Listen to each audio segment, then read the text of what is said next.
Bienvenidos a un episodio más del podcast de Capilla Calvario, Chihuahua. Aquí estamos en esta grabación. Ahora está más agradable el ambiente aquí. Sí, porque ahora tenemos aire acondicionado. No saben lo que sufrimos. No es cierto, no sufrimos. En realidad no había sentido yo el calor hasta... Creo que hoy lo podría haber sentido, pero hay aire acondicionado. O no me acuerdo si la semana pasada o antepasada estaba caliente. Mi memoria no es buena, la verdad. Selectiva. Nunca estoy poniendo atención a eso, pero se escucha mejor que tengo mala memoria que decir nunca le estoy poniendo atención a nada o a nadie. No me importa. Es otra manera de decirlo. Pero tú te acuerdas, nos está dando calor. No sé. Pero ahorita no se siente así. Es que los días siempre son raros, entonces... Sé que hace unos días sentía mucho calor, estaba en unas reuniones y se sentía muy caliente. Sí. Es que también como que se empieza a sentir sofocado, ¿no? Uh-huh. Cuando no hay movimiento de aire. Sí. Sí, eso es molesto. Pero no me estoy quejando para nada. No, y menos ahorita con aire acondicionado. Sí. Yo estaba pensando así de que hay un abanico aquí o... Porque siento aire viniendo por diferentes lugares. Sí, o sea, tampoco es parisina, ¿verdad? Así que sale la brisa de aquí. No me acordaba que la parisina siempre está bien fría. Pero está agradable. Yo creo que eso... o sea, no está frío, nomás está así. Oye, ahorita que mencionas la parisina, sí es cierto. O sea, hace mucho que no salgo por salir. Es extraño, mi mundo está... Mi percepción de mi círculo social, tal vez, está cambiando mucho. Porque ya no salimos, Fer ni yo, nada más por salir. Pero, ya no salimos tanto a caminar, ya todo es en redes sociales. Pero en general todo eso disminuyó, ¿no? Hace poco estaba pensando eso platicando con Wendy, que...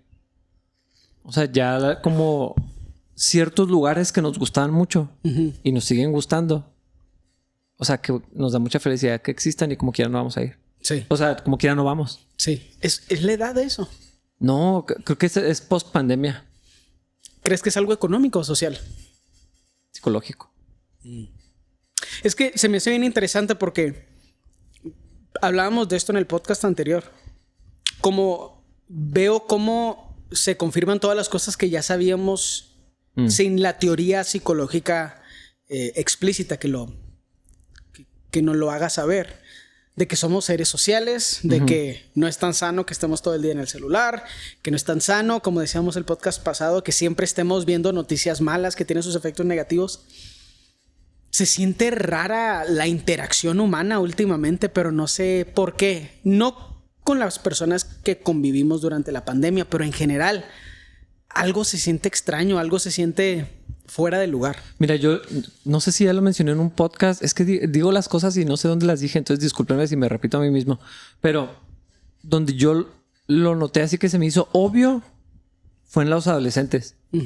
Porque a los jóvenes que son del grupo de jóvenes y vienen a la iglesia, los conozco a todos. Sí.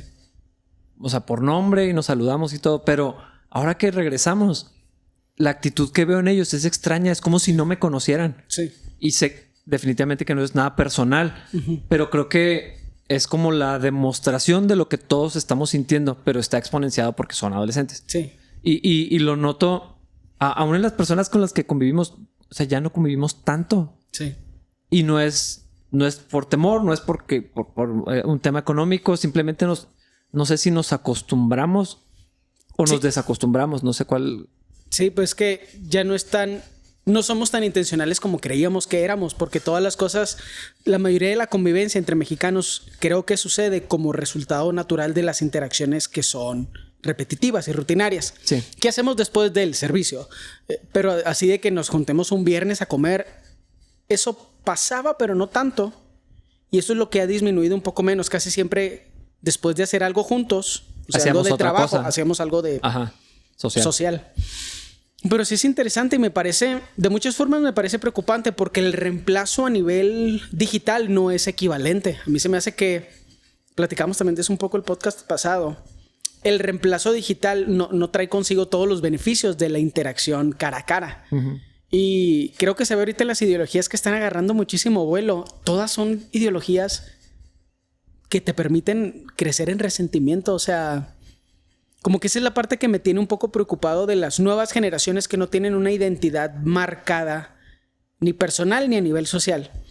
todas las ideologías que se les están implantando a los jóvenes o que se están preparando como presentando como moralmente correctas, están llenas de mucho resentimiento. O sea, son ideologías de losers, de gente que se percibe a sí misma como inferior y a los demás como malvados o a sí misma como víctima. Es algo muy extraño que no sucede en la interacción cotidiana, porque los humanos tenemos la habilidad de leernos las caras y de percibir en diferentes niveles, obviamente, pero en nuestro lenguaje corporal. Entonces, como que si hay algo extraño del reemplazo de la interacción social cara a cara a nivel físico por lo digital. Y luego después de un año, fíjate. Con tantas tragedias, o sea, es un año lleno de tragedias. Sí, o sea, lo que ha sucedido desde hace de un año y medio para acá. Y luego te enteras y la manera de ver todo ha estado muy, muy, muy intenso. Y hace poquito estaba viendo un video que decía, este es el resultado de... Esta persona es el resultado de los medios. Y es una mujer que la para un policía. Y desde que le pidió que se detuviera, le empezó a gritar, asesino, me quieres matar. O sea, ¿tienes tus documentos? Sí, pero tú lo que quieres es matarme. Y así. O sea, y también creo que es un caso un poco extremo. Pero... Sí, pero eso no implica que ella cree que está equivocada. Sí, y refleja lo que nos está haciendo, lo que estamos consumiendo. O sea, el efecto de estos movimientos que en la pandemia agarraron una fuerza impresionante. Y lo platicamos en el episodio anterior. Todo el movimiento de la iglesia woke, de Black Lives Matter, feminismo, los lobbies de LGBT+, etcétera, de justicia social, ya eran fuertes, pero no sé si estás de acuerdo con esto. Durante el año de pandemia crecieron así exponencialmente. Claro, porque la gente estaba desocupada y llena de resentimiento. Y todos esos movimientos sociales que quieren destruir el status quo, porque eso es lo que quieren. La mayoría de ellos lo dicen en voz alta, o sea, no me lo estoy inventando. Quieren destruir el status quo porque creen que lo pueden reemplazar con algo mejor. Una utopía imaginaria que ellos tienen en su cabeza. Tienden a estar... La mejor forma de explotar ese tipo de movimientos o hacer que se expandan de una forma rápida es explotando el resentimiento de la gente joven. Y esta generación en particular, aunque yo diría que también los millennials somos víctimas de esto, está así lista, preparada para ser explotada por cualquier dictador sucho. Porque lo único que tienes que hacer es hablar al resentimiento que la gente ya siente por la disparidad en todas las áreas que podemos ver gracias a toda la información que encontramos. Pero como la información que encontramos tiende a irse hacia lo negativo, entonces las mujeres perciben a los hombres como violentos, los hombres perciben a las mujeres como violentas o problemáticas, la gente blanca percibe a la gente afroamericana como... Bueno, si piensas en lo que sale en la televisión, los perciben como criminales, porque eso es lo que se encuentra. Estoy hablando de shows de televisión, o sea, ¿cuáles son las noticias que se vuelven? Explotan, sí. Los afroamericanos son criminales. Eso es lo que dicen constantemente. O el extremo que se ve un poquito así como que parece que te están intentando vender algo. ¿Qué le dicen a los afroamericanos de los blancos? Todos son racistas. Y todos estos movimientos, de una forma muy sagaz, se aprovechan del resentimiento que naturalmente sentimos los humanos unos entre otros, o sea, los unos por los otros, y lo exponencian al darle como raciocinio, en teoría, una inteligencia animal, carnal y diabólica.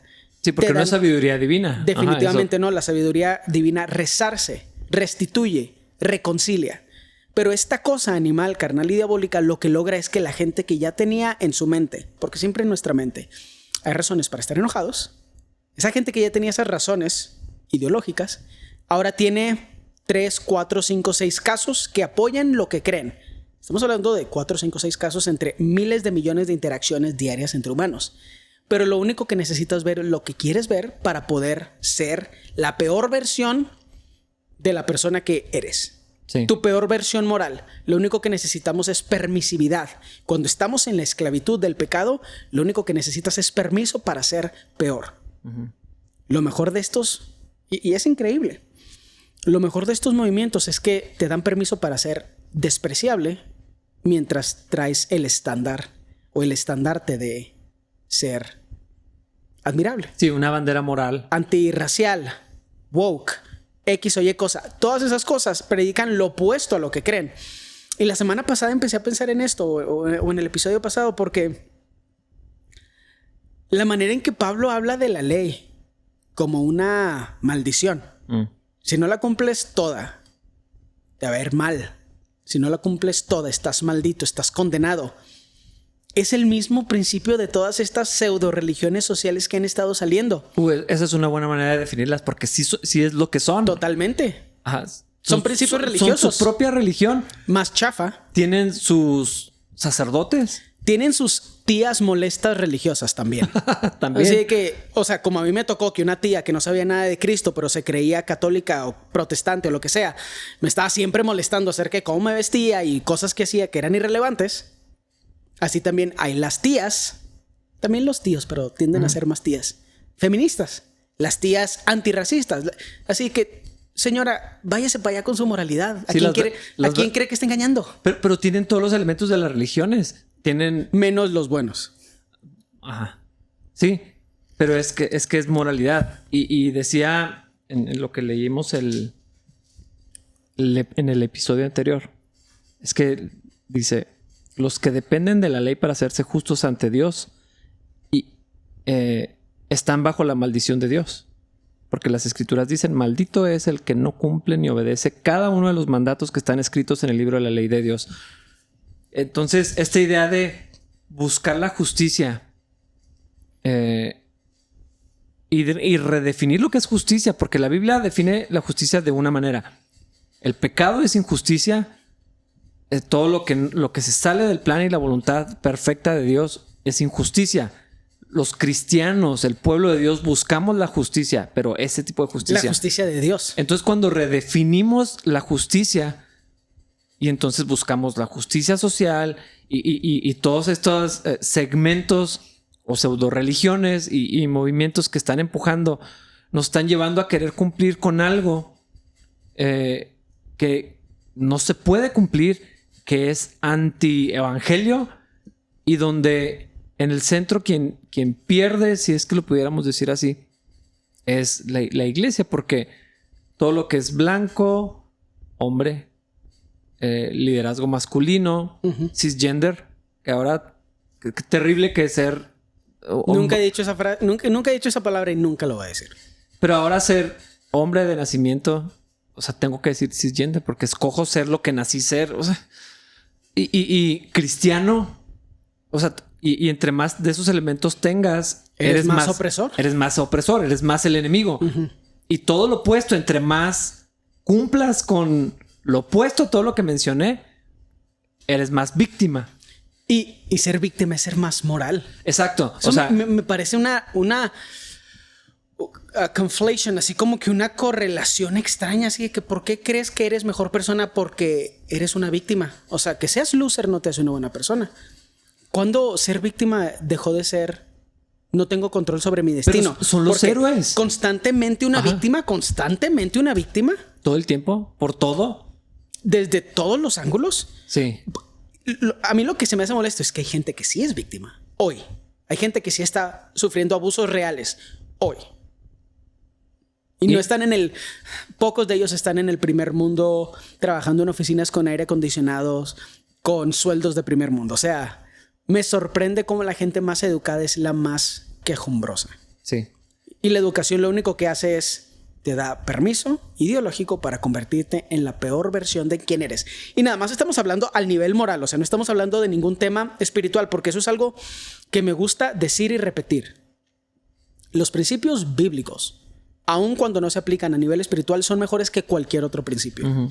Y se puede hablar al respecto, pero, lo dije el episodio pasado, la moral judeocristiana, a través de la cual se desarrollaron todos los principios en los que creemos a nivel social en el occidente, son mejores que cualquier otra cosa que ha existido. No se han hecho mejores principios.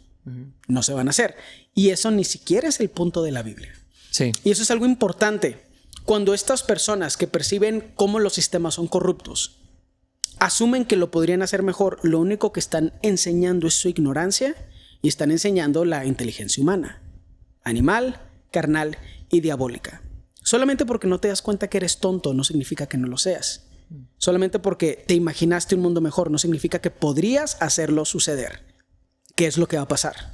¿Qué es lo que pasó con todas las protestas de George Floyd? Algo que pudo haber sido utilizado como un estandarte para crear un cambio real. Se utilizó para robar cosas, para hacer destrozos.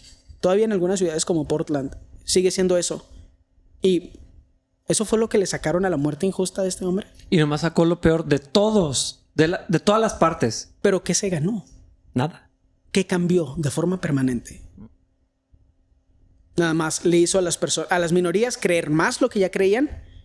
Y les hizo a la gente blanca, que en teoría todavía son la mayoría en Estados Unidos, por ejemplo, creer lo que ya creían. A lo mejor cambió la percepción de que ellos son una cosa y nosotros somos otra. A lo mejor ya no es inferioridad, pero ahora es temor, otro tipo de temor. A lo mejor ya no es las minorías son criminales, pero es otro tipo de temor. Sí. ¿Hay restitución en eso? No. ¿Hay unidad en eso? No. ¿Por qué? Porque ninguna religión puede lograr lo que puede lograr el Espíritu Santo. Pero si vamos a comparar entre religiones, el feminismo, el antirracismo, la ideología de género, ¿cómo se llama esta? La crítica racial. ¿Cómo se llama esa cosa? Critical Race Theory. Sí. Nada de eso puede ni siquiera llegar a los talones a los preceptos bíblicos. Y ni siquiera nosotros los cristianos creemos que los principios y los preceptos bíblicos en sí mismos nos pueden salvar. Me sorprende lo mucho que nos sobreestimamos los humanos. Sí. Es que es eso, es penoso que sí creemos que somos más justos que Dios. Hablando de humanidad, todos como humanidad y probablemente como individuos también, pero... No siempre, pero seguido. Sí, o sea, esa es lo que continuamente sale de nosotros. Por eso nos ofende cuando Dios hace cosas con las que no estamos de acuerdo. Por eso el reclamo de la justicia social es levantar el puño contra Dios porque yo lo podría hacer mejor. Sí. Es que para mí ese es el problema de los conceptos mal utilizados. Justicia es un concepto que debemos de dejar de utilizar porque no hay justicia humana. Y no hay argumento filosófico en contra de eso. Todos los principios de justicia, todos los principios legales son de retribución. Nada más tenemos, he leído al respecto precisamente porque se me hace muy interesante.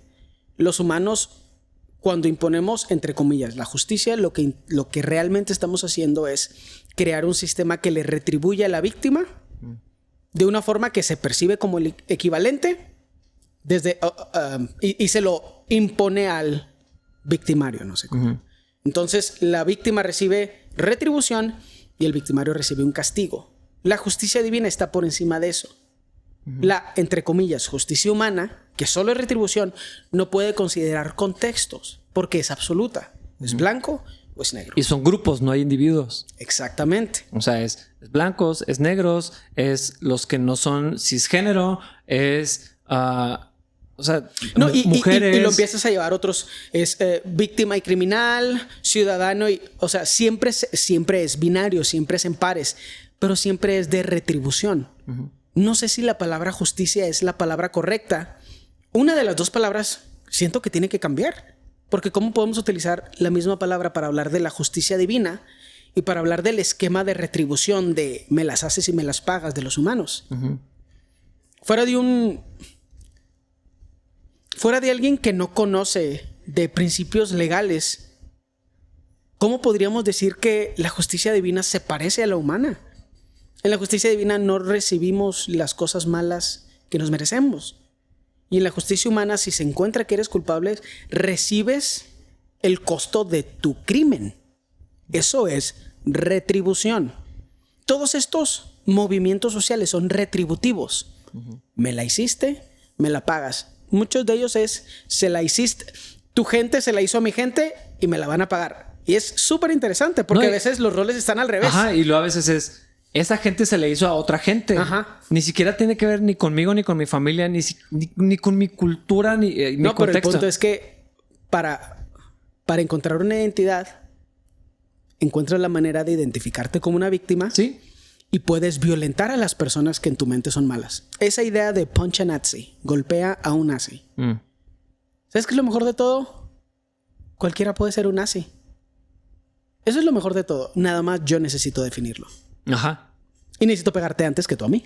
Y literal, ¿a cuántas personas que hablan de principios conservadores, lo primero que se les dice es nazi? Ajá. Y un montón de otras cosas. Nazi, opresor, machista, bla, bla, bla. Sí, pero ¿en función de qué? O sea, describe... Eso se me hace bien interesante. A mí nunca me han comparado con Hitler, pero siempre que escucho esas comparaciones digo, ¿pero en función de qué? Me ha tocado ver que a judíos los comparen con Hitler. Es así de que, oye, amigo, no sabes. No puedes ser tan tonto.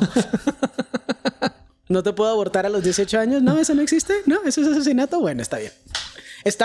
Hay mucha complejidad en estas conversaciones porque la persona que siente que tiene la superioridad moral no deja de insistir al respecto. Pero me encanta esto. ¿Por qué? Hace, tal vez al inicio de la cuarentena, una amiga me platicó que un chavo que participa de estos movimientos feministas y antidiscriminación y cosas por el estilo, lo acusaron de ser un abusador. Y con el hierro que mata, es con el hierro con el que lo van a matar. Parece ser que la acusación no es... La acusación de lo que sería a nivel legal no procede. Hay promiscuidad, hay cosas, pero no hay abuso. Pero dentro de este esquema religioso, como él no cumplió las reglas fariseicas que este grupo de personas cree que se deben de cumplir, al no cumplir una, no falla cumpliste ninguna. Me encanta, dude. Me encanta eso. Me encanta la estupidez humana porque me recuerda lo mucho que necesitamos a Cristo. Porque no es que yo me crea más inteligente que los demás. Me doy cuenta de lo tontos que somos todos. De lo rápido que corremos hacia la destrucción. Lo difícil que es para nosotros construir y restituir. Y al menos yo nunca he construido nada sin el poder del Espíritu Santo en mí. Todo mi raciocinio nada más lo he usado para destruir. A veces sin querer. Eso es lo peor de todo. O sea, ese es el nivel de estupidez humana. Queriendo construir, destruyes. Es que eso es lo que está sucediendo ahorita. Y es lo que dice este pasaje. O sea, cuando quieres vivir bajo la ley, lo que hay es maldición. Hay muerte. Cuando quieres construir estos preceptos en base a los cuales asumes que vas a encontrar justicia, que ni siquiera es justicia. Y basado en absolutamente nada. Porque, sí. o sea, es así. A mí se me hace que esto sería mejor. Y lo único que va a haber es destrucción. Y es lo que estamos encontrando. Y eso es lo que me frustra de cristianos participando de estas cosas. Sí, a mí me da risa cuando son inconversos. Cuando son cristianos, hijo, porque lo aborrezco. Porque lo que estamos, o sea, lo que se está haciendo es abrazar algo que es anticristo, antievangelio. Y ahí veo a pastores pidiendo perdón a las personas de color y diciendo somos culpables por ser blancos. O sea, es eso como un ejemplo en los Estados Unidos, pero sí, lo vas permea en todas las áreas. Y ves a cristianos participando de una lucha que no es la nuestra, buscando una justicia que no es la justicia divina, porque buscad primeramente el reino de Dios y su justicia. Es una instrucción, es imperativo para los cristianos buscar la justicia de Dios. Y la justicia que Dios quiere es hacer su voluntad y solamente en Cristo vamos a encontrar esto. Todo lo demás que se está buscando y cristianos peleando en otros frentes que no tienen nada que ver con el evangelio, sí me hace algo en el estómago. Es un problema de orgullo, es un problema de una mala doctrina, es un problema también de tamaño, porque eso se me hace bien interesante. Es un problema que en mi mente empezó con los cristianos que heréticamente decían México para Cristo. Eso es una herejía. Eso es una herejía. Porque los países no pueden ser cristianos. A nivel federal, ¿vamos a ser un país para Cristo? Ni Estados Unidos es un país cristiano. Israel no es un país cristiano.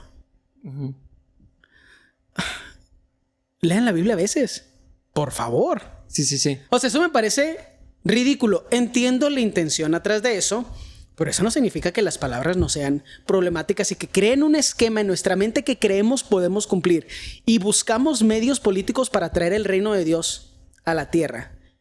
Y no solo a nuestra comunidad, creemos que lo podemos hacer a nivel federal. Dude, no lo podemos hacer a nivel de iglesia. Con tus hijos. Yo no tengo hijos todavía, pero la mayoría de estas personas idealistas no lo pueden hacer en su casa, no lo pueden hacer en su iglesia, no lo podrían hacer en su comunidad inmediata, no lo podrían hacer en la ciudad, menos en el estado.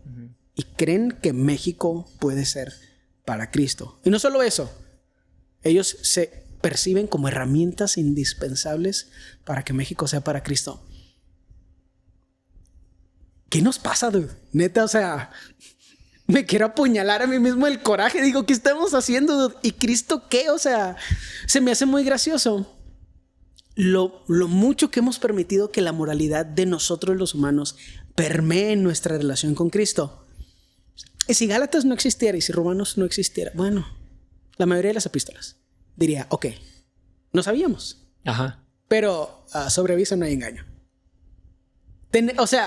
Tener que tener estas conversaciones me da tristeza. Y es que es regresar otra vez y otra vez y otra vez. No. Aquí estaba ya. ¿Sí? Si lo hubieras leído, no tendríamos que estar teniendo esta conversación. ¿Sabes qué es lo triste? Eso que dices, que probablemente lo vamos a tener que escuchar. O sea, yo lo tengo que volver a escuchar. Tal vez mañana. O ahora mismo. Y en una semana. Y a la siguiente. Y no es una lección aprendida de una vez y para siempre. Es continuo. Porque mi sabiduría humana, mi necedad, mi orgullo... es que esa es la naturaleza humana. El viejo hombre quiere volver a salir. Y necesito mortificarlo todos los días. Eso es la diferencia entre un aprendizaje que es inductivo, o sea, a través de la repetición y el contacto con situaciones, que creo que es en nuestra relación con el Señor a través de lo que hace el Espíritu Santo, a uno deductivo. Lo leo, lo entiendo, lo vivo. Nope, así no funciona. Ajá. Y todos los días tal vez se nos recuerda que necesitamos no solo vivir en la libertad de la gracia, porque esa es la parte que me hace importante, necesitamos extender esa libertad. ¿Cómo lo hacemos? Lo hablábamos el podcast pasado. Es la fe del poder transformativo de Dios en nosotros. Y una vez que sabemos eso y sobreabunda esa realidad en nuestras vidas y podemos adjudicarle solamente a Dios lo increíble que es el proceso de transformación por el que nos ha traído, empezamos a ver ese potencial en todos los demás también. Y ya no los vemos como opresores, machistas, blancos, cisgénero, bla, bla, bla. Vemos el potencial transformativo de Dios también en esas personas. Restitución es mucho más importante que retribución, porque la retribución la busca el hombre carnal y la restitución o la restauración es el ministerio de los cristianos. Sí, el ministerio de la reconciliación. Si no te crees cristiano, no pasa nada, pero si eres cristiano, bájale a tu búsqueda de retribución, por favor. No hay. No hay, pero el mero problema de creer que la hay sí. es el problema de los fariseos. Es que estaba spoileando nomás para que... Por si creía que iba a ver, no hay sorpresa. Voy a leer a partir del 15. ¿O no? Bueno, es que mencionabas lo de la fe. Pero dice, amados hermanos, el siguiente es un ejemplo de la vida diaria. Así como nadie puede anular ni modificar un acuerdo irrevocable, tampoco en este caso. Dios ha dado las promesas a Abraham y a su hijo. Y noten que la escritura no dice a sus hijos, como si significara muchos descendientes. Más bien dice a su hijo, y eso sin duda se refiere a Cristo. Lo que trato de decir es lo siguiente.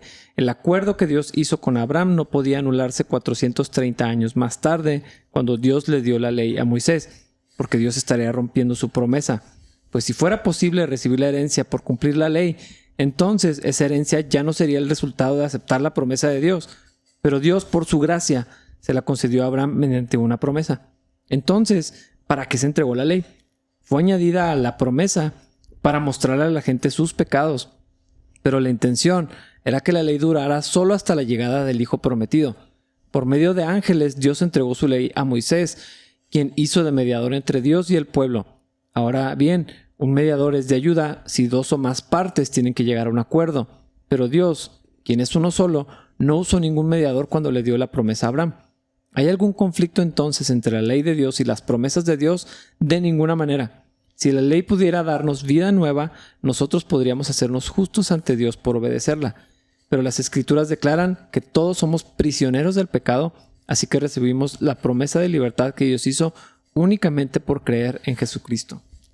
Ahí está la solución a todos los problemas de los que hemos estado platicando.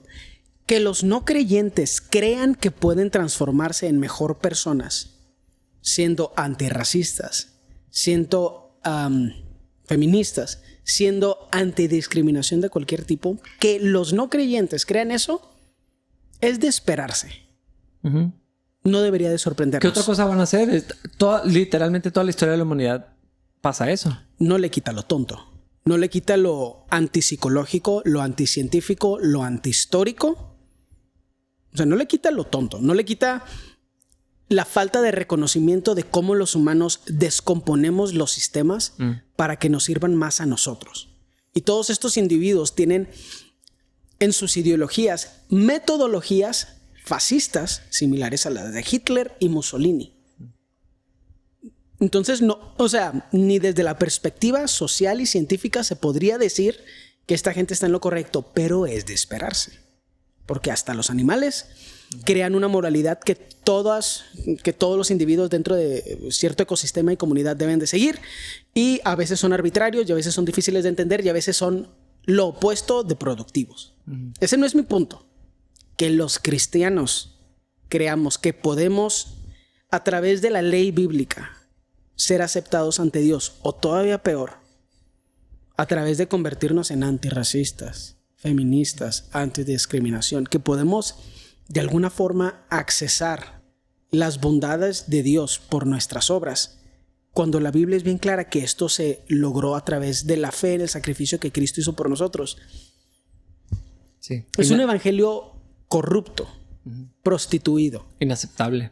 Inaceptable. Y lo triste, lo peor es que es una afrenta directa al evangelio, es decir, a la persona y obra de Cristo. Es decir, o sea, sí Cristo, pero o en lugar de Cristo. Pero voy a checar mi privilegio. Sí, Cristo, pero voy a checar mi privilegio. Eso sí que, dude, no eres buena persona. ¿Y cuántas personas están siendo arrastradas por esto? O sea, gente nueva, gente ignorante, y lo digo en el mejor sentido, o sea, que nomás que no saben, o sea, ¿sí? no han buscado, no han aprendido lo que sea, y están siendo arrastrados a una cosa que no es el cristianismo. Entonces, eso que dices me irrita bastante y me duele también. Que en las iglesias se predique esto, se modele esto y sea el evangelio que se enseña en la iglesia desde el púlpito. Dios nos libre. Es que es bien importante entender que nuestro rol como cristianos, de todos, o sea, en cualquier jerarquía que se podría percibir, porque hay algunas personas que consideran que el pastor está más arriba, bla, bla, bla. Nosotros no creemos eso, pero si ese fuera el caso, como quiera, ni en esos casos consideramos la aprobación de los hombres más importantes que la de Cristo. Pablo ya dijo eso al principio de Gálatas. Nunca consideramos la aprobación de los demás, llámese feminista, llámese antirracista, pero también llámese cristiano medio fariseo, llámese mi mamá, mi papá. Nunca busco yo esa aprobación por encima de la aprobación de Cristo, de mi Creador, de mi Señor. Ahora, ser aprobado por mi Creador restituye todas mis otras relaciones. Gradualmente a veces unas son más difíciles que otras, pero insisto, todo se vuelve consecuencial a lo que el Señor hace en nosotros. Sí, porque una vez que estamos en Cristo, lo dice Gálatas más adelante, hombres y mujeres encontramos que somos coherederos de la gracia, esclavos y libres, griegos y judíos, blancos y negros y chinos y mexicanos y nos toleramos y llevamos las cargas los unos de los otros y nos respetamos y nos obedecemos porque el evangelio es un ecualizador, nos hace a todos iguales. Ajá. Y nos podemos ver como pares, como hermanos, como familia, como iguales, no como grupos, que eso es lo que está sucediendo. O sea, somos cristianos blancos, tenemos que tener equidad con hermanos cristianos negros y no hay suficiente diversidad en las iglesias y un montón de otras cosas que se están diciendo. Se sigue viendo en grupos, pero desde dentro de la iglesia. Y se me hace tan, la neta, racista buscar una diversidad forzada como si la gente de una raza diferente realmente pensara diferente. Eso se me hace lo más racista, que porque eres de otra raza piensas diferente que yo. Eso es racismo. ¿Sabes quién Sí. creía lo mismo? Hitler. Ajá. Literal. O sea, ahora diré esto. La comida es diferente y eso está bien fregón. A mí me gusta esa parte de la diversidad. Ajá, pero eso es otra cosa. Pero cuando nos veamos como una raza, porque no hay varias razas, o sea, es una. Sí, que eso es una... Y literal, no quiero ofender a nadie, pero ese es el concepto correcto. Es la bastardización del concepto de raza. Literal, ese es el concepto correcto.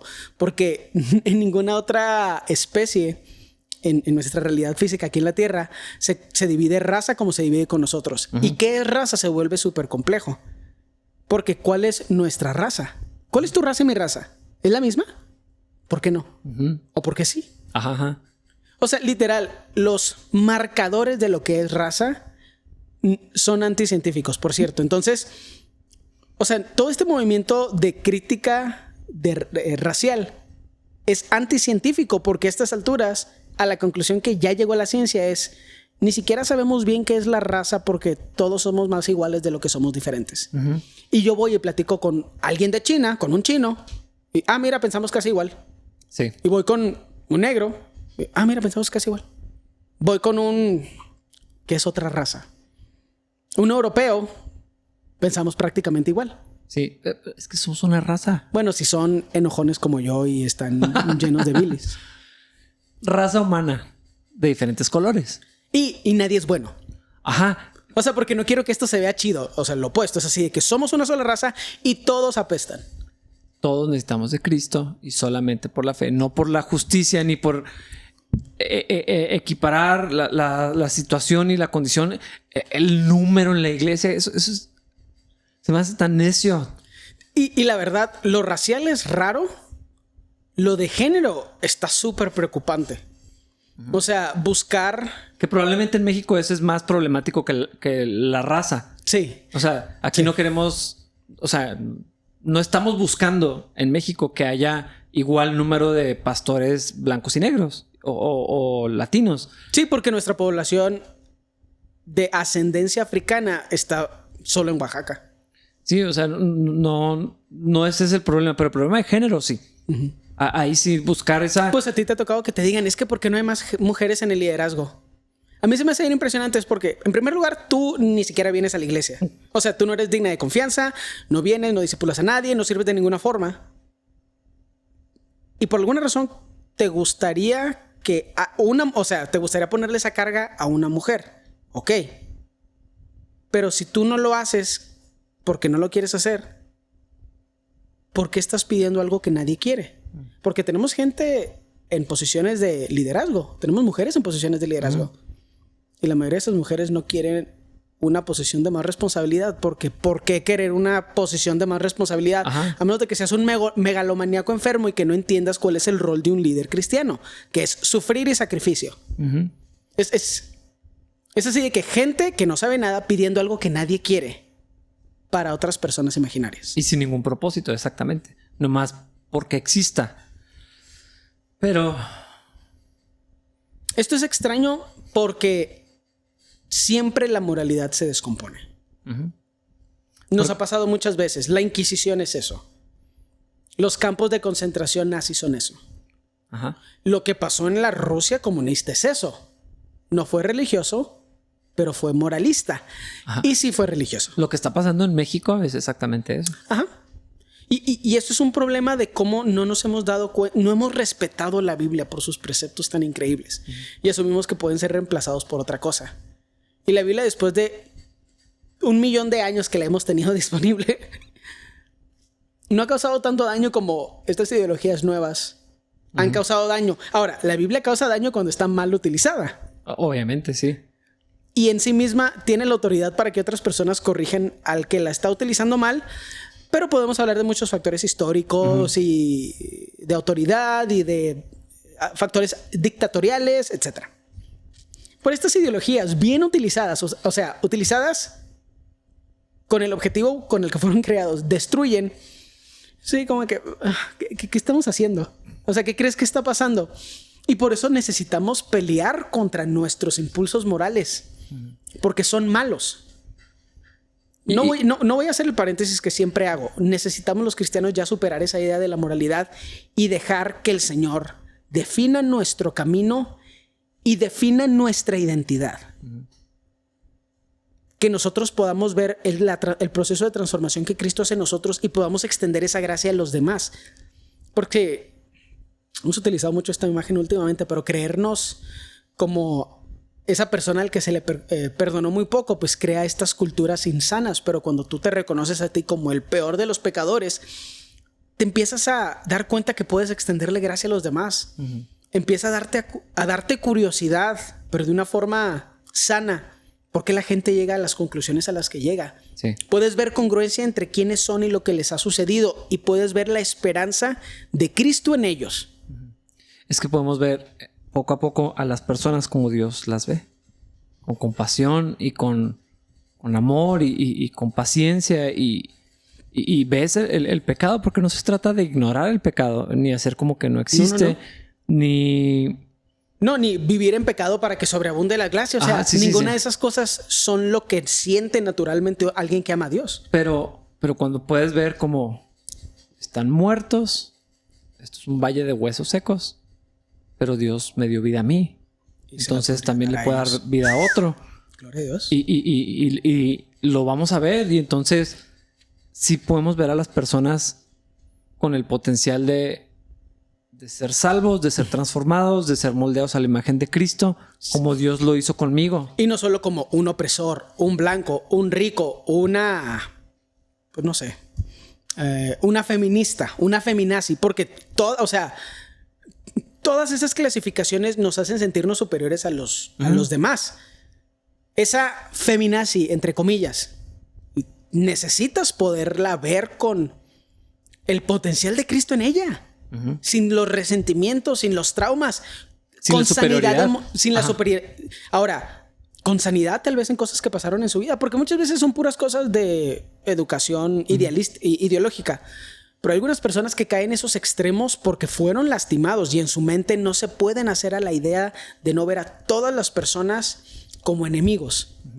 No hay solución psicológica para eso. No existe. Yo lo sé de primera persona. O sea, no existe eso. No existe. Se cambia un resentimiento por otro nada más. Pero sí hay una solución espiritual. ¿Qué necesita ese hombre abusivo? Lo mismo que necesita esa feminista abusiva, esa feminazi. A Cristo. Y entonces todo se empieza... O sea, todo nos lleva a un estándar, a un solo estándar, que es ser hechos a la imagen de Jesús. Podríamos leer la última porción de este capítulo, sí, porque a mí me encanta hijos de Dios por medio de la fe. Me encanta ese título. O sea, eso que estamos hablando y como le estamos hablando a cristianos, creo que muchas veces es bien importante advertir de cómo podríamos obrar mal. O no es cierto, no. Cómo nuestro enfoque podría ser incorrecto, no de cómo podríamos obrar mal. Más bien de cómo podríamos equivocarnos en nuestro enfoque, hacia dónde estamos caminando. Pero me gusta la idea de la esperanza que tenemos en la fe. ¿Quieres leerlo? No, léelo tú mejor. 23 al final del capítulo. Antes de que se nos abriera el camino de la fe en Cristo, estábamos vigilados por la ley, así como está ahorita el mundo.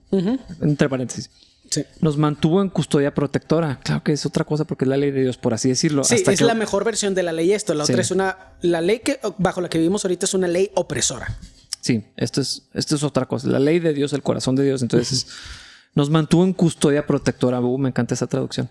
Por así decirlo. Hasta que fuera revelado el camino de la fe. Dicho de otra manera, la ley fue nuestra tutora hasta que vino Cristo.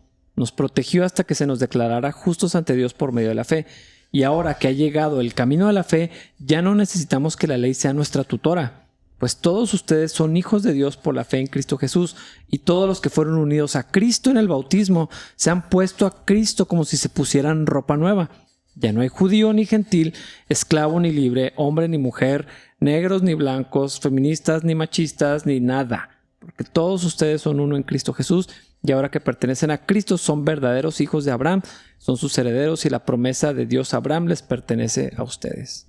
Así es. Ya no hay diferencias, ya no hay grupos, ya no hay... No hay superioridad moral de ningún tipo. No hay víctima y opresor. O sea, porque literal está hablando esclavos y libres. O sea, eso ya no existe. Somos hermanos en Cristo, somos hijos de Dios por medio de la fe. Es que ese es el poder de que el evangelio te encuentra donde estás. Porque si el evangelio se esperara a encontrarte cuando seas bueno, nunca te encontraría. Y si el evangelio tuviera el prerequisito de igualar las condiciones de las personas, nunca llegaría. O No. sea, Solo te iguala en cuanto a identidad. En cuanto a tu experiencia en el mundo físico, sigue siendo la misma. A mí me sorprende la idea de que un esclavo podía ir con su dueño, con su amo, a la iglesia. Y en muchas situaciones el esclavo tenía autoridad sobre el dueño. En la iglesia. Podría ser líder en la iglesia. Y con facilidad se sometían los unos a los otros. Ahora, hay conceptos de esclavitud que a lo mejor son diferentes, pero ese no es el punto, porque el principio es el mismo. Eso debería de poder pasar en cualquier situación. ¿Queremos que haya esclavos? No. ¿Creemos que la esclavitud es el estándar que Dios tiene para nuestra moralidad? No. Pero ese es el poder increíble de la palabra. Te encuentra donde estás, no como debería ser. No está limitada para gente en contextos perfectos de primer mundo. En el caso de muchísimas personas, sus contextos no van a cambiar. Van a percibirse diferentes. Ellos van a cambiar. Dios trae transformación y definitivamente el evangelio que transforma vidas tiene un impacto no solamente emocional, sino espiritual y físico. Sí, o sea, se transforma en algo mayor. Alguien que ama a Cristo va a trabajar para proveer para su casa, cuando antes era, no sé, dependiente de alguna sustancia, abusivo, miserable, yo qué sé, ¿no? O sea, sí hay un efecto transformador. Hay comunidades que pueden ser transformadas cuando la gente viene a Cristo. Pero esa no es la promesa. Exactamente. Es una esperanza, es una posibilidad. Y hay gente que sus condiciones socioeconómicas y culturales no van a ser afectadas. No. O sea, la restauración y la justicia completa, total, y el reinado de armonía verdadero va a ser cuando Cristo restaure y restituya todas las cosas para sí mismo. En este mundo, no lo tenemos prometido y no es necesariamente nuestro trabajo. Es una expresión. Puede ser una expresión.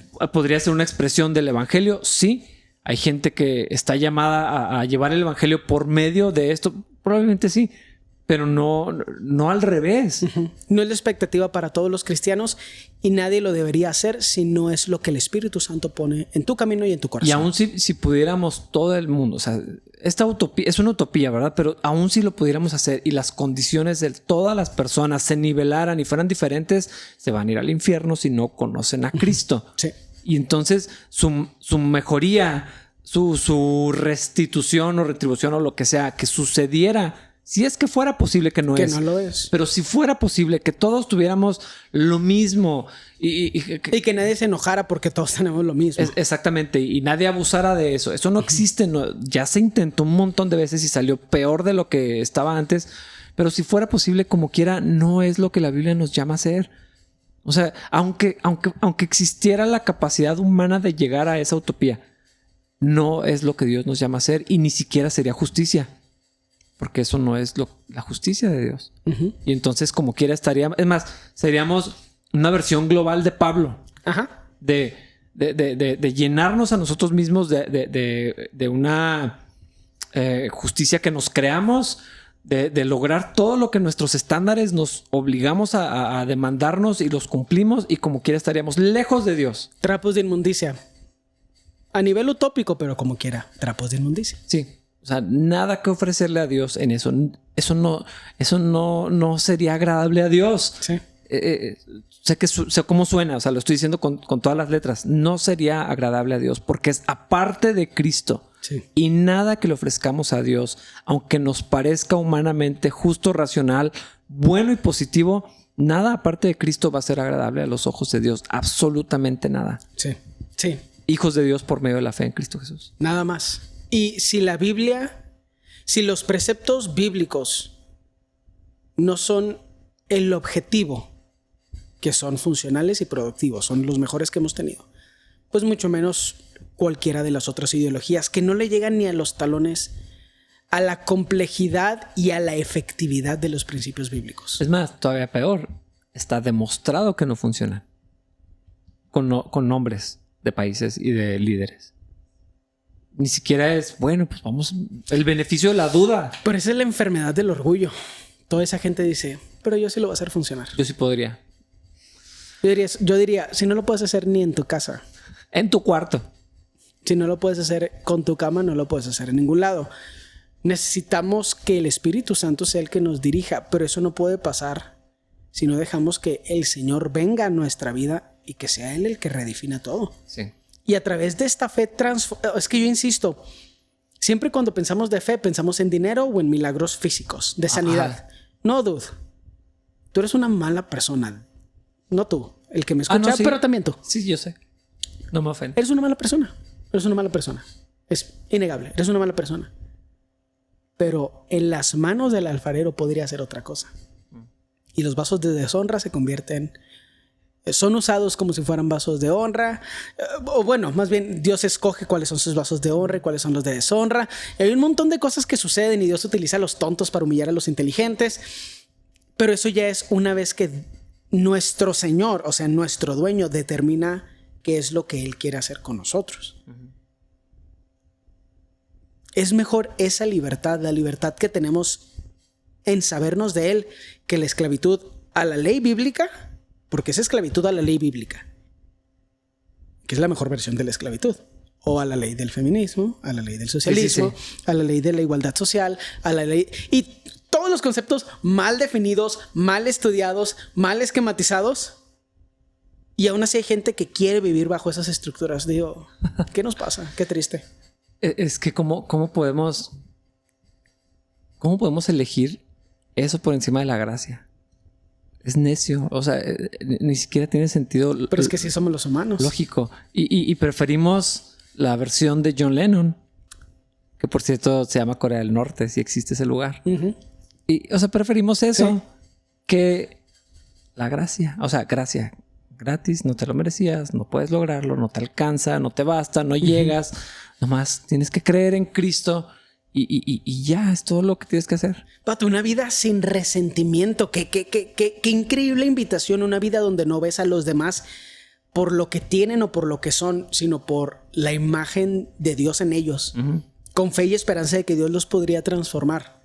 Que podría ser utilizado en ese proceso en vez de verlos como opresores y enemigos.